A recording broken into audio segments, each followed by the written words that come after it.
Tuko Dodoma na hapa ni nyumbani kwa akina Msipilipili kwenye msiba penye na waziri wa madini Mheshimiwa Anthony Mavunde pia amefika hapa kama moja kiongozi kutoka serikali ya Jamhuri ya Muungano wa Tanzania kwa ajili ya kuweza kushiriki jambo hili la huzuni. Hakika ni huzuni kubwa. Habari yako Mheshimiwa? Salama kabisa, nashukuru. Ulikuwa msiba sana Mheshimiwa? Asante, msiba kwetu sote. Okay. Nafahamu Mheshimiwa the way ambavyo ulikuwa karibu na Msipilipili. Labda unaweza kutueleza tu the way ambavyo mlivyoshirikiana enza uhai wake? Emmanuel Matias ni mmoja kati ya vijana waliokulia na kuishi Dodoma kwa muda mrefu. Amekuwa ni rafiki, ndugu na sehemu ya familia kwetu sisi. Tumeishi naye kwa muda mrefu kwa upendo mkubwa sana. Ni uwezi ukatutamka sisi watu wa Dodoma kwa maana ya wasanii walioko bila kumtamka Emmanuel, kwa sababu na mimi pia walinipa kazi ya kuwa kama kakaao na kuwalea. Tunao kundi la wasanii wengi sana, walinichukulia mimi kama kakaao, rafiki yao, lakini na ndugu yao pia. Hayo ndio mahusiano makubwa ambayo tulikuwa nayo na Emmanuel, na sisi tulivuka mpaka mipaka ya urafiki, ilikuwa ni kama ndugu kabisa. Hakuna shughuli yangu yoyote ya kijamii hajawahi kushiriki, halikadhalika hata mimi shughuli zake nyingi za kijamii nimeshiriki pia. Kwa tulikuwa kama ni familia ya watu kutoka mkoa wa Dodoma.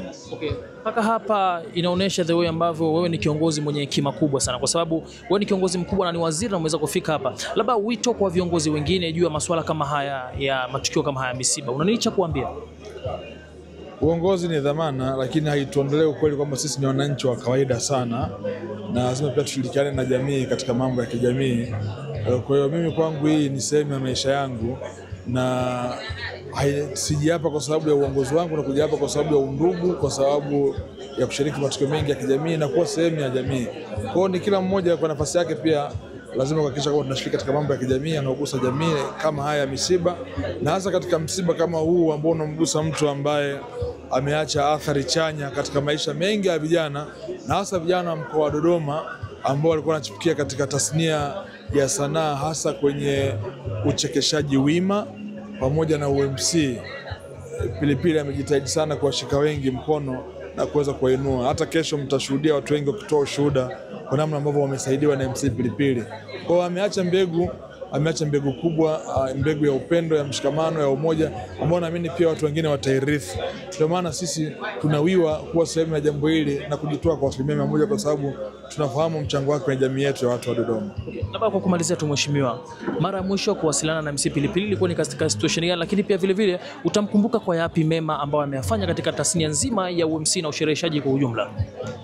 Mara ya mwisho nimewasiliana na MC Pilipili ni siku aliyofariki. Saa 12:35 alinitumia ujumbe ya kwamba nakuja Dodoma, nina shughuli leo hapo na nitaomba baada ya kumaliza shughuli hiyo tuonane tukazungumza kidogo mambo mengine ya kwetu sisi. Nikamwambia basi sawa, tutaonana kwa wakati huo. Bahati mbaya sana hiyo ilikuwa ni asubuhi sana, saa 12:35. Saa 9 nikapokea simu nikijulisha kwamba MC Pilipili amefariki. Kwa kweli mimi nilishtuka, nikapokea kwa mshtuko mkubwa sana taarifa zile, na ilinilazimu kwenda mwenyewe mortuary kwenda kuhakikisha hicho ambacho kinasemwa. Kwa hiyo nilifunga safari hapo hapo kwenda mortuary, na kufika pale kweli nikamkuta MC Pilipili yuko pale, na sasa nikaamini kwamba ni kweli ametoka.